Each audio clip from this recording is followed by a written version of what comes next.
Breaking news చూస్తున్నాం. Cricket అభిమానులు ఎప్పుడెప్పుడని ఎదురు చూస్తున్న ఐపీఎల్ 17వ సీజన్ షెడ్యూల్ పాక్షికంగా విడుదలైంది. ఏడాది మార్చి ఏప్రిల్లో సార్వత్రిక ఎన్నికలు జరగనున్న నేపథ్యంలో వాటిని దృష్టిలో ఉంచుకొని బీసీసీఐ మొదటి 21 రోజుల షెడ్యూల్ ప్రకటించింది. ఈ మార్చి 22 నుంచి ఏప్రిల్ 7 వరకు జరుగుతాయి.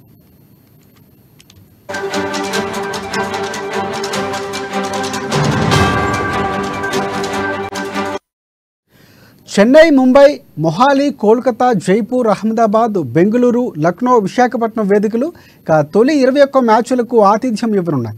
తొలి మ్యాచ్లో defending champion Chennai Super Kings, Royal Challengers Bengaluru తలపడనున్నాయి. ఈ మ్యాచ్ చెన్నైలోని చపాక్ స్టేడియం వేదికగా జరగనుంది. మిగిలిన షెడ్యూల్ భారత ఎన్నికల సంఘం సార్వత్రిక ఎన్నికల తేదీలు వెల్లడించిన తరువాత ప్రకటించనున్నారు.